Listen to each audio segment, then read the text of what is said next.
yang dimaksudkan cahaya di surga nanti, karena akan ada banyak sekali keberuntungan yang bisa diperoleh oleh orang-orang yang melakukan jamaah sholat subuh. Sampai-sampai Rasulullah bersabda, umatku tahu kebaikan tentang sholat subuh, maka dia akan datang ke masjid walaupun dengan merangkak. Kita kadang-kadang hanya terhambat rasa kantuk saja, sulit melangkah ke masjid. Kita hanya terasuki rasa dingin saja, enggan datang ke masjid. Kita hanya kebetulan jarak ke masjidnya agak jauh saja, sulit datang ke masjid. Sementara penjenengan kita semua mudah-mudahan termasuk orang-orang yang dengan ikhlas hati, ringan langkahnya datang ke masjid lillahi ta'ala. Karena amalan ini menurut saya ada 3 yang harus diperhatikan. Amalan ibadah 3 diperhatikan. Yang pertama, jaga niatnya, luruskan niat. Semua ibadah itu bergantung pada niat. Semua amalan itu bergantung pada niat. Hadisnya nomor 1, innamal a'malu binniyat wa innamal likulli imri'in ma nawa. Sesungguhnya segala bentuk amal kita itu yang dilihat oleh Allah niatnya, dan semua yang kita lakukan yang dilihat oleh Allah pun niatnya. Maka luruskan niat. Jangan sampai ada kekotoran di hati. Jangan merasa lebih besar daripada yang lain. Jangan merasa lebih soleh daripada yang lain. Karena godaan setan yang paling berat untuk kita itu adalah ketika kita merasa soleh. Alhamdulillah. Jangan pernah sekalipun merasa diri ini lebih soleh dari yang lain. Karena dengan begitu kita akan dengan mudah merendahkan orang lain. Karena dengan begitu kita akan sampai hati, mohon maaf, mengkafirkan orang lain. Alhamdulillah. Mudah-mudahan lisan kita, hati kita terhindar dari keinginan merendahkan orang lain. Jangan pernah melihat orang lain dari latar belakangnya. Jangan pernah melihat orang lain dari apa yang dinampakkannya. Beri masjid ini untuk semua orang. Beri hak semua orang untuk datang ke masjid, siapapun. Jangan pernah melarang. Takmir ini telah membuka pintu seluas-luasnya, selebar-lebar untuk semua jamaah. Maka jaga dengan baik hati kita. Ini paling susah. Walaupun orang itu kebiasaannya berlaku maksiat, kalau dia masih mau ke masjid, rangkul, jaga dengan baik. Karena sahabat Rasulullah itu zaman dulu juga macam-macam. Ada sahabat yang modelnya antik, unik. Salah satunya namanya Nuaiman. Nuaiman itu suka mabuk, suka minum-minuman keras. Dan kalau mabuk-mabuk, minuman keras itu di dekat rumah Rasulullah, nah, celana Anda. Iya, itu sama sahabat dipukul, Pak. Setiap habis minum dijerat. Nanti kalau sudah minum lagi, nanti dijerat lagi, minum lagi, terus begitu. Sampai para sahabat itu bilang, kalau mau minum itu jangan di sini, sana loh, tempatnya para peminum. Apa jawabannya? Loh, aku tidak suka sama mereka. Lalu terus senang itu dekat Rasulullah. Coba. Ya kalau itu senang minum, terus saya senang minum. Coba kalau ketemu umat kayak gini gimana mana? Ya, senangnya minum, tapi cinta sama Rasulullah, sama sahabat. Dunia untuk dipukuli kata Rasulullah, jangan. Dia mencintai Rasulullah, Masya Allah. Maka ini yang kadang-kadang menyelaputi takdir di hati kita masing-masing. Kita selalu mengklasifikasi, selalu mengkelas-kelaskan bahwa kita itu sebaiknya bercampur dengan golongan ini, bahwa kita itu seharusnya tidak boleh bergaul dengan ini. Padahal lihat syiar Rasulullah, begitu lembutnya.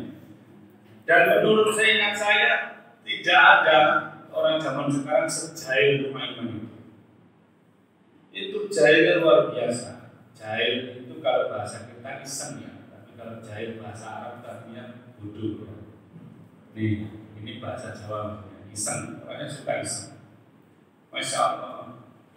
Yang namanya Nuaiman itu ketika Rasul sudah wafat, pemerintah waktu itu dipegang oleh Khalifah Utsman bin Affan.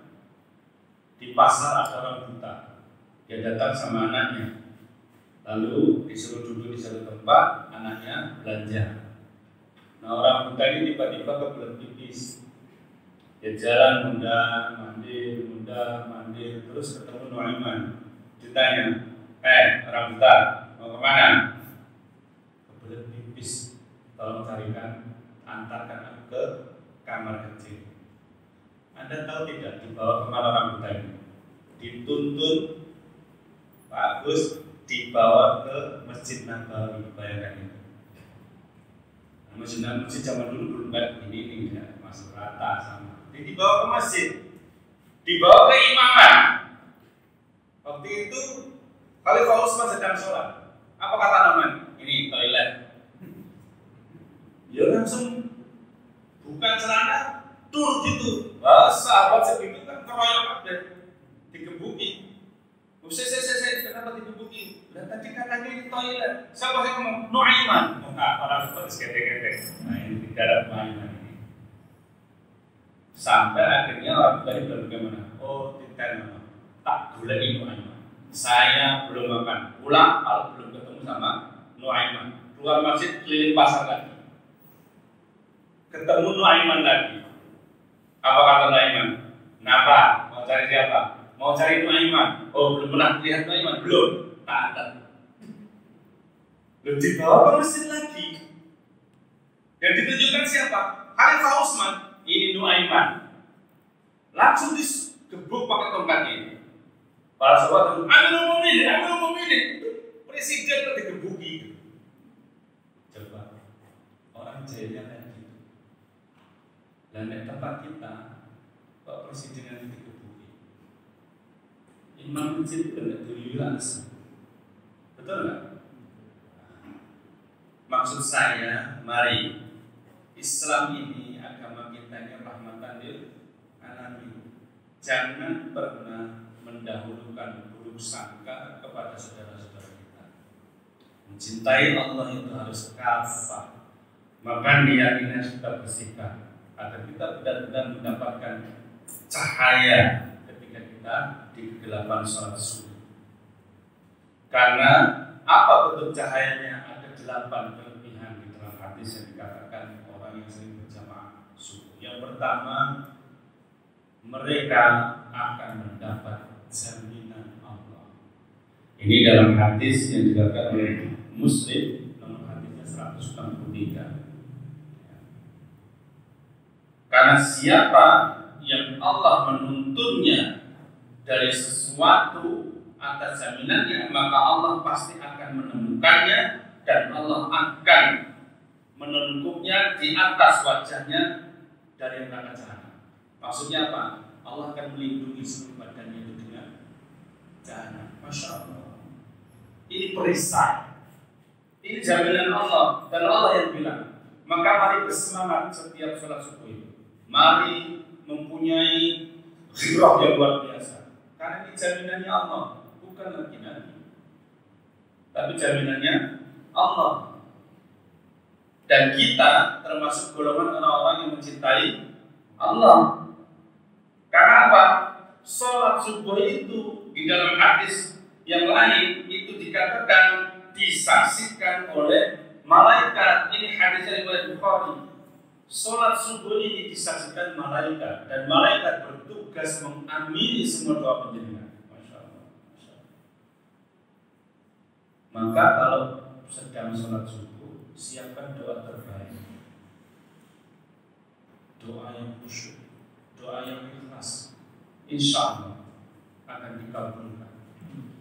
Tentu saja dengan niat yang bersih tadi, mahabbah. Orang kalau sudah cintanya sungguh-sungguh, niatnya lurus, maka yang kedua syarat ibadah itu adalah mujahadah, bersungguh-sungguh, tumanina. Tanggung mas, kalau sudah niat itu ya jangan tanggung-tanggung, khusyuk. Jauh-jauh dari rumah, kita meninggalkan rumah tidak untuk cengengesan. Mari jalani ibadah itu dengan sungguh-sungguh. Dan siapa orang yang bisa bersungguh-sungguh? Orang-orang yang mencintai Allah. Cinta itu buta. Oh, kalau bicara cinta, betul nggak? Betapa kita lihat drama di dunia ini, itu urusannya cinta. Cinta uang, cinta politik, cinta pemimpin, cinta apa saja. Dan saya lebih menyarankan cintai Allah itu dengan cinta buta. Kalau dalam cinta sufi, penjaringan pasti sudah pernah mendengar ceritanya Qais dan Laila, atau Laila Majnun. Majnun itu gila. Siapa yang disebut gila? Qais. Saking cintanya Qais sama Laila sampai dia gila. Dan bapak-bapak, saya beritahu, yang namanya Laila itu tidak cantik. Yang namanya Laila itu buruk rupa. Tetapi perilakunya menawan hati Qais. Dan Qais mencintanya sepenuh hati. Kenapa ini perlu saya sampaikan? Ada satu cerita di mana ini mengandung pelajaran sufi yang tinggi. Satu ketika para sahabat sedang berjamaah sholat subuh, tiba-tiba Qais itu duduk di depan jamaah itu. Duduk itu kalau cengenges-cengenges gitu. Nah, para sahabat itu main mata, terus mempercepat sholatnya. Setelah sholat ngapain? Diam, yang namanya Qais. Oh, dan jelas. Kalau sholat malah duduk mengape. Qaisnya ketawa aja. Apa ditanya? Kalian cinta Allah enggak? Oh, cinta, kami sholat itu karena cinta sama Allah. Apa jawabannya orang kita ini? Ngapusi. Bohong, kan? Coba bayangin. Loh, kok bisa bohong? Buktinya kami dengan sungguh-sungguh kami sholat. Oh, kalian bohong. Apa dia bilang, Pak Mota? Saya kalau mau ketemu Laila, itu di jalan tidak lihat siapa-siapa. Saya tidak peduli ada otak, saya tidak peduli ada teman-teman, saya tidak peduli ada siapapun. Dipanggil pun saya tidak dengar, karena pikiranku hanya kepada Laila. Bayangkan itu. Hebat kita ini. Lalu kita maknai saja, kalau memang cinta sama Allah, mestinya ketika kalian sedang sholat, sedang berasik masyhur dengan Allah, mestinya tidak peduli siapapun di depan. Kadang-kadang kita jangankan ini omegan yang ngarep, kita dengar WA mak jengkling itu aja.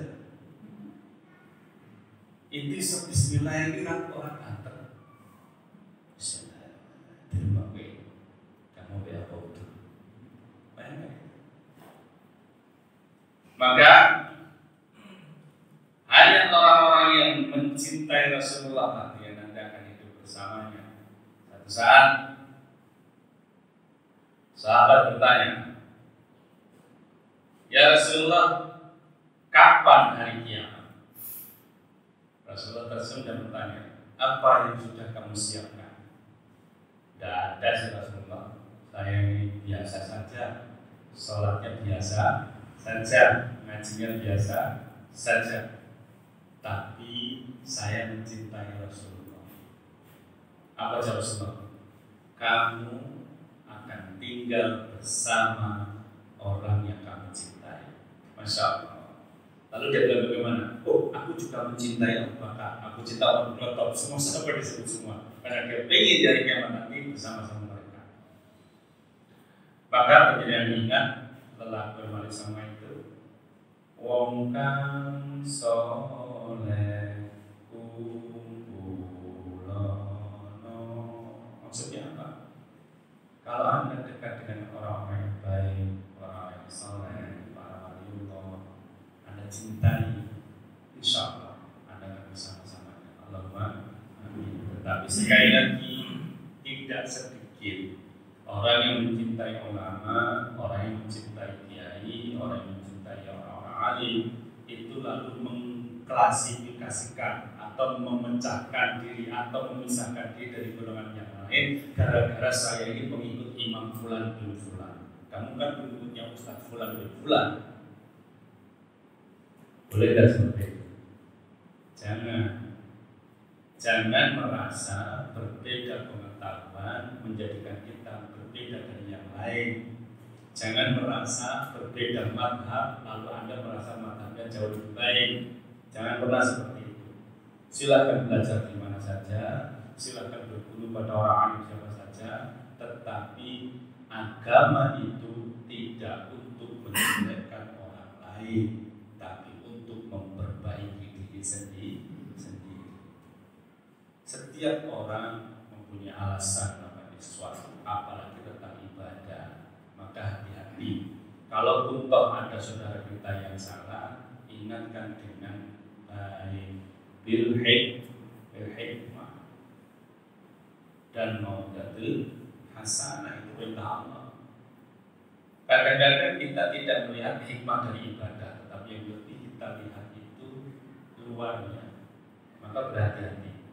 Nafsu kita kadang-kadang mendorong kita untuk segera menghadik, segera menyalahkan. Maka saya senang karena masjid ini tidak fanatik pada satu mata, begitu ya. Semua orang boleh hadir di masjid ini, semua orang boleh beribadah mendekat takor pada Allah tempat ini. Maka kelebihan ketiga yang diberikan oleh orang yang sering sama suku adalah dihindarkan dari sifat munafik. Karena seperti kata Rasulullah tadi, hanya orang-orang munafik yang menjauhi sholat isya dan sholat subuh. Banyak kok orang yang jadi taklim masjid tapi jarang ke masjid. Zaman sekarang ini tidak di sini kan. Ada di masjid lain terdaftar itu di struktur itu jadi taklim. Kalau orangnya itu didaftar jadi taklim mesum.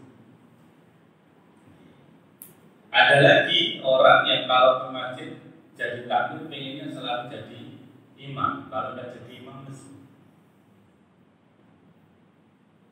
Ada kriteria imam dalam berpikir kan salah satunya mumayyiz, yang keduanya adalah alim. Barang mesti diubah bacaan penjaringan itu klaim itu nesu.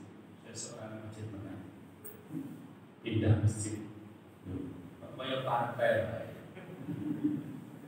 Betul lah. Negara kita ini negara demokrasi. Orang-orang selalu mengeluarkan tentang demokrasi. Pada demokrasi itu menghargai perbedaan. Tapi coba lihat apa yang dicontohkan pada kita para pemimpin-pemimpin yang fasik itu. Apa? Kalau beda pendapat di dalam partai, terus metu gawe partai hanya. Itu kan berarti tidak mau menerima perbedaan. Dan itu tidak usah diteladani.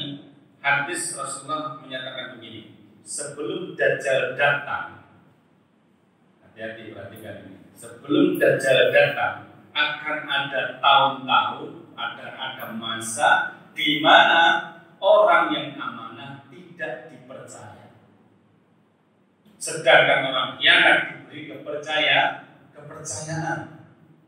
Orang pintar tidak diutamakan, orang bodoh diutamakan. Akan muncul yang namanya ruwai bidoh. Ini hadisnya sudah. Ruwai bidoh.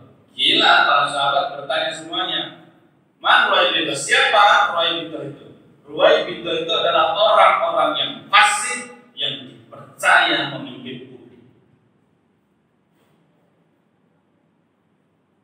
Kalau bicara tanda-tanda kiamat itu, saya pribadi sering.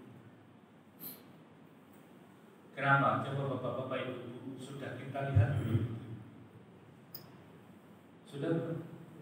Iya. Tapi mudah-mudahan saya berdoa, mudah-mudahan kita tidak menemui hari kiamat. Allahumma, karena itu hari yang begitu luar biasa. Hari yang sampai yang namanya ibu itu lupa anak. Bayangkan. Saking apa? Saking dahsyatnya, saking mengerikannya. Apapun yang pernah Anda lihat, animasi-animasi, film-film apapun tidak bisa menggambarkan kedahsyatannya. Idza zulzilatil ardu zilzalaha, diguncangkan dengan guncangan yang hebat. Kita dapat gempa bumi 9 skala Richter saja sudah kalang kabut. 9 skala Richter itu kan bumi baru dehen, gitu aja. Jadi diguncangkan. Mudah-mudahan kita tidak ketemu lagi. Mudah-mudahan tanda-tanda ini masih jauh. Kenapa? Karena masjid-masjid masih makmur. Allahumma masih banyak orang sholat seperti jenengan. Allah sendiri menyatakan, aku tunda bencana itu selagi masih ada orang yang sholat. Maka teruskan dia. Karena sholat jenengan itu termasuk menolak bala. Dahsyat orang syukur itu mengatakan. Maka mari lakukan. Yang keempat, kalau ini orang-orang penjenengan sudah bersoal ini masyhur populer ya.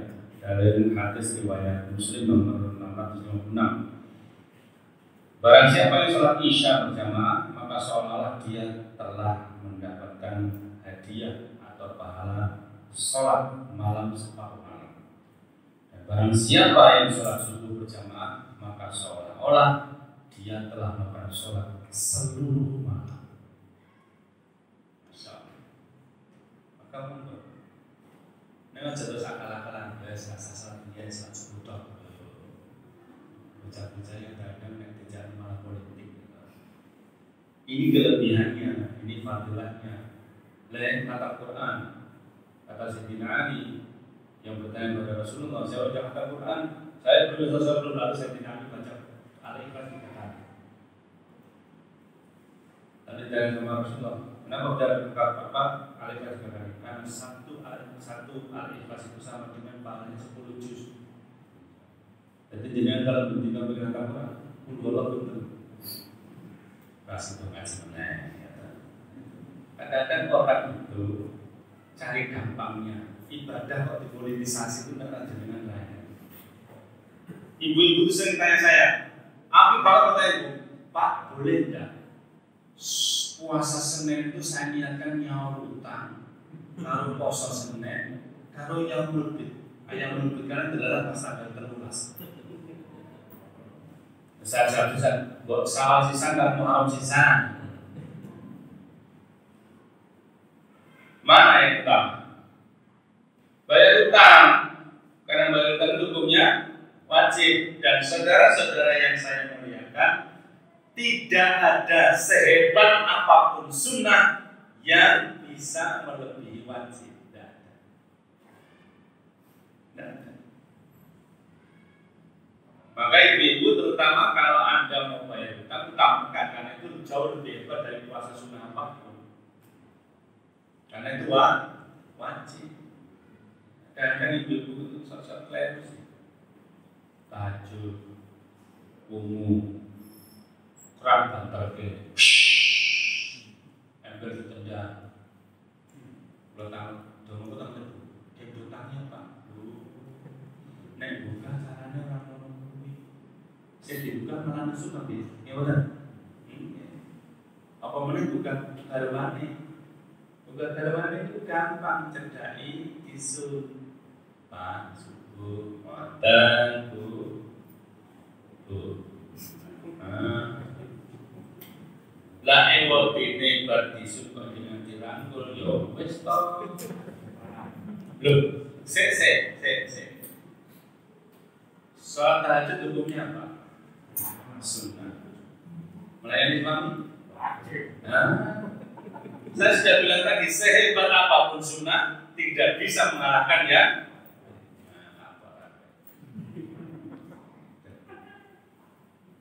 Pernah ada kata saya itu, suami saya itu pikirannya mau terus apa? Duh, alhamdulillah. Lu kan bilang Pak, ya alhamdulillah, bojomu dengan bodimu kayak gitu aja masih tergerak. Ada yang lain itu sampai jungkir balik orang yang sama ngomong ya. Jadi usul fikih itu letaknya wajib itu nomor 1, baru kemudian sunnah. Wajib itu harus dilakukan, kalau dilakukan dosa. Kalau sunnah dilakukan mendapat pahala, kalau tidak dilakukan rugi, sama tidak apa-apa. Loh, kita sering kasih tahu anak kita kan gitu ya, sunnah itu, nah, ya guru zaman dia yang mau bodoh. Kalau dikerjakan dapat pahala, kalau tidak dikerjakan tidak apa-apa. Jadi ini padahal harusnya. Jadi mulai sekarang kita lupa kalau panitia anak. Sunnah itu kalau dilakukan dapat pahala, tidak dilakukan rugi. Membutuhkan untuk pahala kok. Mana bisa tidak apa-apa, dapat untung sama tidak dapat untung. Itu apa-apa atau tidak apa-apa. Nah, maka hati-hati. Mari kita semua berlomba-lomba agar mendapatkan pahala semalam suntuk. Maka kenapa tadi di awal doa kita mustajab? Maka sempatkan waktu. Tadi Mas Imam sudah bagus sekali coba. Jadi kalau diimami dengan majas seperti itu, khusyuk ya. Khusyuk, nyeneng ke itu loh. Subuh-subuh, sini imamnya subuh, ngantuk. Wah, baik. Bapak makmum itu tergantung takbirnya. Takbirnya semangat. Allahu Akbar. Tapi mau Allah ada Allah sendiri ya Allah ya monggo bersama untuk salat subuh. Lalu yang berikutnya ini yang apa ya, saya itu bukan tidak boleh ya, tawasul itu tidak boleh. Artinya begini, melakukan ibadah dengan maksud tertentu itu boleh sebetulnya. Tapi bahasa orang Jawa ngono ya ngono ning aja ngono. Maksudnya gini, saya sering tanya sama orang, kenapa kamu sholat duha? Karena ingin dapat rezeki. Kenapa kamu sholat tahajud? Karena ben dunane kelakon. Urusannya dunia terus tanya gitu. Dan coba dia tanya. Ingat niatnya lillahi ta'ala. Jangan meleset. Lillahi. Karena kalau sudah lillahi ta'ala, apa-apa di tangan Allah itu tinggal inna ma'amru dalam sayang ayyakula langkur fayakun. Maka cintai saja Allah. Apapun yang kita alami di dunia ini sebetulnya itu sudah jadi kehendak Allah. Tetapi banyak sekali musibah yang datang kepada manusia itu karena tingkah lakunya sendiri. Wong janjane urip ora kurang ning golek. Wis sampai anteng-anteng golek masalah. Coba Anda amati. Kalau kita berjalan menurut syariat, menurut perintah Allah, janjane nikmat apa enggak sih Mas? Nikmat. Jadi kan enggak usah banyak tingkah. Selesai kok. Betul enggak? Dan enggak usah khawatir rezeki untuk hidup itu dijamin. Pemindah batin yang Allah rizquha good. Setiap yang melata itu dijamin oleh Allah rezekinya. Jadi kalau urusan rezeki tidak usah takut. Kalau hanya untuk hidup, insya Allah cukup. Insya Allah. Nah, penjelasan tahu cecak nih. Besok, cicak itu makanannya apa? Nyamuk. Menurut ilmu predator, yang namanya predator itu lebih ganas apa enggak? Lebih ganas, lebih lincah enggak? Lebih lincah. Jadi dengan bayangke, cecak iso mabrun. Raiso, ngadeg raiso. Kalau ada cecak ngadeg mesti foto. Viral, kalau cecak ngadeg. Tapi Allah itu ada saja rezeki buat cecak.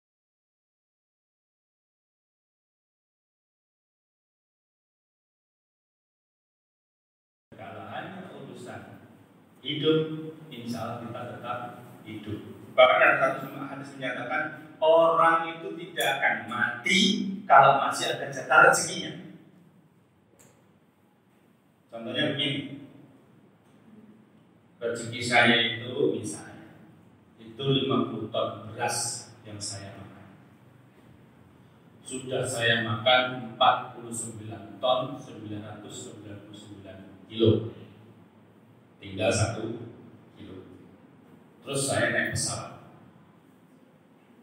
Pesawatnya jeblok. Saya mati enggak? Enggak. Menurut dalil ini tidak. Kenapa? Karena saya masih punya jatah rezeki sekilo. Nah, sing sekilo kuwi mau ditetapke ning ICU.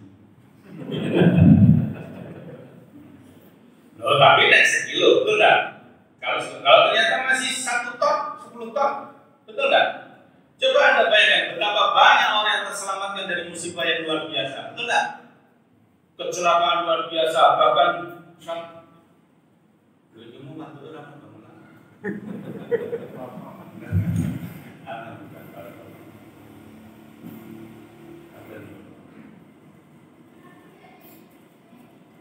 Nah, jadi ibu bapak, salat subuh itu keutamaan yang kelima adalah mendatangkan rezeki. Kenapa? Di saat itulah malaikat Mikail turun di perintah Allah untuk membagi rezeki sampai nanti suruh ufuk datang, Mikail itu melayang. Kalau orang tua zaman dulu, kalau subuh buka pintu, buka jendela. Tujuannya apa? Betapa hebat acara orang zaman dulu. Orang tua yang wong saiki berhubung soalnya pun AC itu malah dibukuti. Padahal kalau yang benar pagi itu ya dibuka supaya dapat sirkulasi udara pagi. Kelebihan kelima, kelebihan keenam, akan diberi kemenangan di dalam segala urusan, insya Allah. Bagi rezeki dan mengerjakan tender atau sedang melakukan proyek di satu pekerjaan atau sedang membuat proposal atau sedang melakukan riset, insya Allah akan diberi kemudahan dengan salat subuh. Karena apa? Dalam hadis yang diriwayatkan Bukhari dan muttafaq alaih itu Rasulullah apabila hendak berperang itu selalu salat subuh, diutamakan sama. Ya. Maksudnya apa? Misalnya perangnya itu sore, Rasulullah akan menunda sampai waktu setelah subuh, itu maksudnya. Jadi mengutamakan subuh dulu supaya apa? Dapat kemenangan. Ini beberapa kisah menyatakan begitu, mulai dari perang Badar, perang Khandaq, semuanya seperti itu. Maka kalau punya hajat, jangan sampai kita melakukannya di tengah malam atau di sore hari. Usahakan sudah sampai subuh. Kalau berangkat lebih pagi, saya itu kadang-kadang kalau di jalan raya ada orang yang bubut itu, saya sama anak saya suka bercanda. Lah iya, naik kesusu yang kok makan mau iso. Orang kok naik kendaraan ngopo. Indahnya naik kendaraan itu kan alun-alun ya Mas. Bisa dulu kiwa teman, bisa lihat kampung. Nek Banten itu di jalan tol kecepatannya 200 Masya Allah. Ini nek motor itu 3 SPP mabur.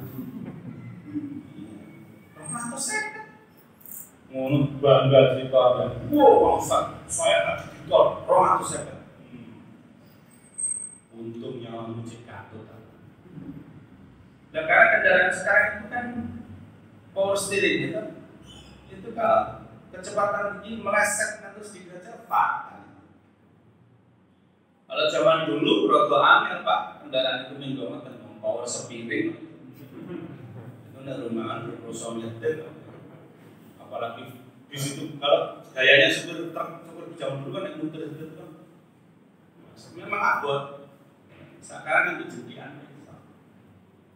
Malah saya sudah pernah lihat Mobil itu sekarang bisa rasa setir, tinggal pencet saja. Zamannya kan begitu. Apa maksudnya? Termasuk rezeki buat otomatis. Bagaimana cara membuatnya? Rajin sholat subuh dan tidak usah khawatir. Rezeki itu cukupnya karena apa? Rezeki cukupnya karena apa? Karena syukur. Selama Anda tidak bersyukur berapapun, itu akan seperti air lautan bagi penjenengan. Makin minum makin haus, makin minum makin haus. Maka cukupkan rezeki itu dengan pandai bersyukur.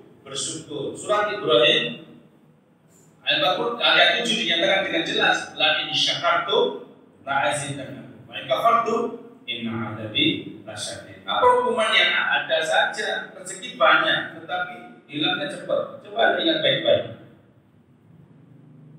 Coba ingat baik-baik. Kalau Anda mencari rezeki dengan jalan yang tidak jelas, perhatikan baik-baik. Nanti hilangnya pun tidak jelas. Maka ibu-ibu terutama jangan suka menerima rezeki yang tidak jelas. Okay. Apalagi yang jelas-jelas tidak jelas.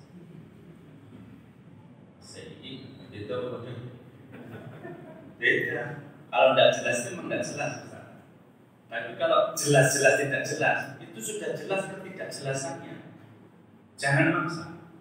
Alah, aku mau suka apa ya hilang. Menaik politik menaik. Ya, karena harta itu nanti pertanyaannya dua. Dari mana, untuk apa? Masih ingat kan cerita tentang Rasulullah yang membuat Abdurrahman bin Auf dan Sayyidina Utsman itu menangis? Ketika Rasulullah bilang, Umar, Abu Bakar, Ali masuk surga bersama. Loh, kami ya Rasulullah, Utsman sama Abdurrahman belakangan. Coba bayangkan itu. Belakangan itu kalau istilah di akhirat itu bisa 500 tahun. Nangis. Lu gimana kok? Saya ini berjihad sama penjenengan, juga berjuang sama teman-teman infak saya lebih banyak daripada orang-orang itu. Kenapa masuk surga belakangan? Apa cara Rasulullah? Mergo sekiramu wong sugih. Bayangkan itu. Orang kaya itu hisabnya lama. Nah setelah diberitahu seperti itu tuh mereka berdua itu boleh corok dia caranya melarang bola kayak gitu loh. Boleh corok dia supaya melarang. Akhirnya kejadian ini masyhur ini sahih. Akhirnya cari cara supaya melarang. Nah kebetulan pada saat itu sahabat sedang perang, kurma-kurma yang sedang panen ditinggalkan. Lalu dilanda hujan, kurmanya gosong, tidak laku.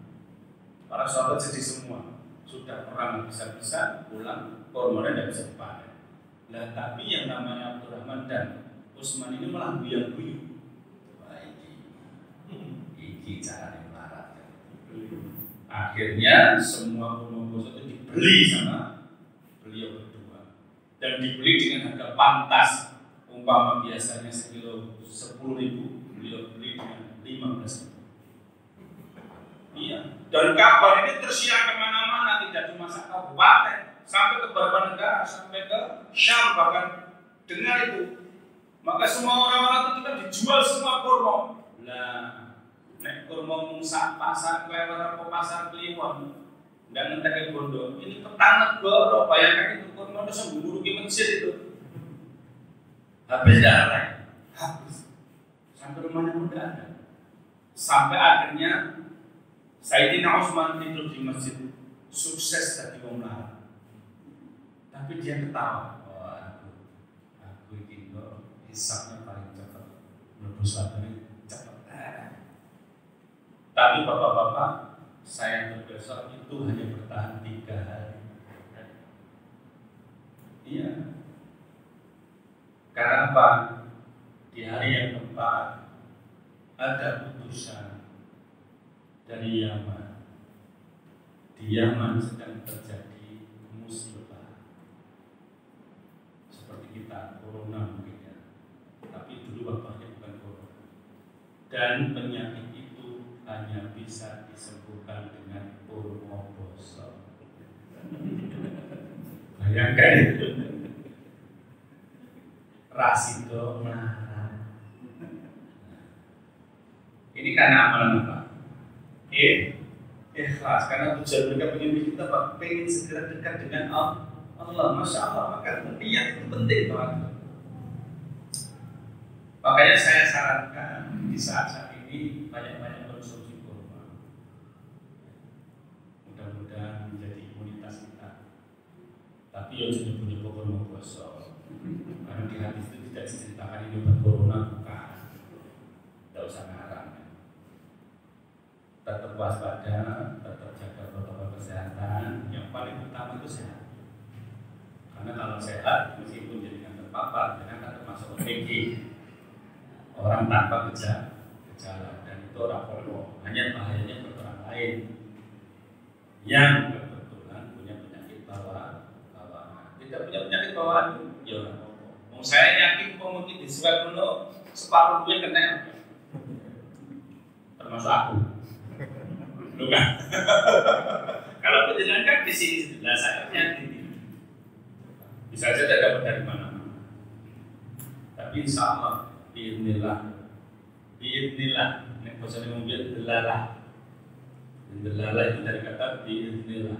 Jawa ini sudah biar gampang itu delalah kalau biidznillah, gampang delalah. La haula wala quwata dengan wala quwata, karena wala quwata. Jawa dulu yang kayak gitu. Bismillah dengan semelah nanti, dengan semelah. Maka tidak usah didebat, mengilatnya ilat Jawa. Kalau penjenengan yang merasa makhrajal hurufnya bagus, rasanya lelek sing ngalami, tidak usah. Wes pokoknya di ngaji Gus alhamdulillah.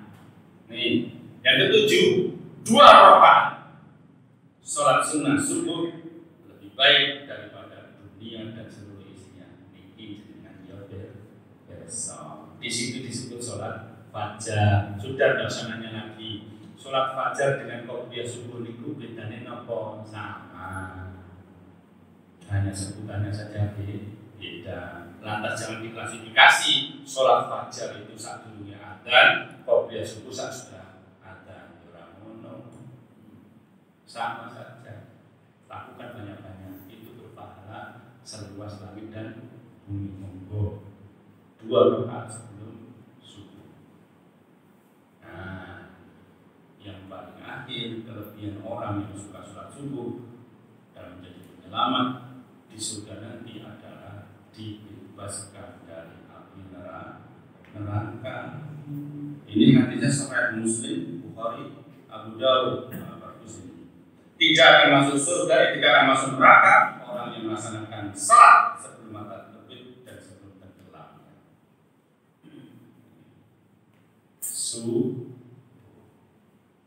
Mudah-mudahan kita termasuk orang-orang yang dijauhkan dari neraka.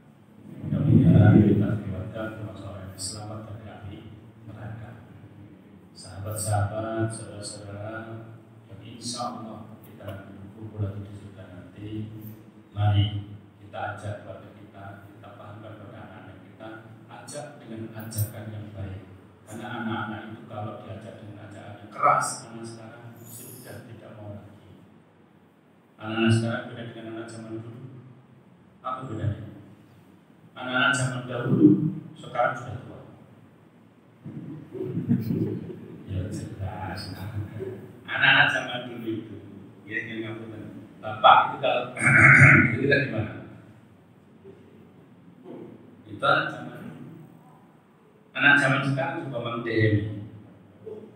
Patok pak. Beda. Pendekatannya beda, caranya pun beda. Generasi milenial ini adalah generasi yang penuh dengan logika. Maka kalau sekarang saya lebih menyarankan kenalkan dulu mereka sama Allah, baru tentang ibadah. Seperti yang dilakukan Luqman ayat 30, surat 31 ayat 13. Wa qala man bahwa yang itu ya bunayya la tusyrik billah. Di konsep ini benar. Kenalkan Allah dulu. Sebab kalau ujuk-ujuk bukan sholat, bukan puasa, tanpa Anda menggunakan, tanpa Anda menciptakan dia pada Allah juga susah. Mungkin kesalahan kita juga sih masih kecil kesusu dicekeli HP. Ya memang anak-anak itu dicekeli HP terus antep. Dan anak sekarang jarang dolan bal-balan ngetaki kancane ke jalan. Jadi kan pernah disambati putu mulai nangis diketaki kancane. Jarang. Karena anak sekarang jarang keluar. Dan ini menjadi ukhuwahnya tersendat, silaturahminya tersendat. Luangkan waktu untuk bersilaturahmi, luangkan waktu untuk datang di majelis, ajak anak-anak kita. Karena masa depan kita ada di depan, ada di tangan anak-anak. Remaja, anak-anak itu 20% dari populasi masyarakat di dunia. Tetapi mereka menentukan 100% masa depan kita. Maka jaga baik-baik supaya kita tetap dalam iman. Alhamdulillah. Mari kita berdoa. Mudah-mudahan rumah tangga kita, keluarga kita sakinah mawaddah warahmah. Mudah-mudahan rezeki kita halal barokah. Mudah-mudahan putra-putri kita soleh solehah. Mudah-mudahan kita semua bersama-sama di jannah. Al-Fatihah. A'udzubillahi minasyaitonir rajim. Bismillahirrahmanirrahim. Alhamdulillahirrahmanirrahim. Maliki yaumiddin. Iyyaka na'budu wa iyyaka nasta'in. Ihdinas siratal mustaqim. Siratal ladzina an'amta 'alaihim ghairil maghdubi 'alaihim waladdallin. Amin. Wa rahmatullahi ya arhamar rahimin. Allahumma shalli wa sallim ala sayyidina Muhammad wa ala alihi wa sahbihi wa ibadillahi ajma'in. Allahumma ighfir lana lidunubana wa liwalidayna warhamhum kama rabbayana shaghira wal jami'il muslimina wal muslimat wal mu'minina wal mu'minat al ahya'i minhum wal amwat innaka sami'un qaribun mujibud da'wat ya qadiyal hajat. Allahumma arinal haqqa haqqan warzuqna ittiba' wa arinal batila batila warzuqna istinabah. Rabbana hab lana min azwajina wa dhurriyyatina qurrata a'yun waj'alna lil muttaqina imama. Rabbana ij'alna minal muqimis shalah wa min ahli ibadah wa min ahli Qur'an wa min ahli shadaqah wa min ahli siyam wa min dhurriyyatina Rabbana wa taqabbal du'a. Allahumma ya Allah inna nas'aluka fi hadzal majlis fi hadzal masjid ilman nafi'an wa rizqan wasi'an amalan mutaqabbalan imanan mustaqiman islaman hanifan wa husnul khatimah. Rabbana atina fid dunya hasanah wa fil akhirati hasanah wa qina adzabannar. Wassalamualaikum warahmatullahi wabarakatuh.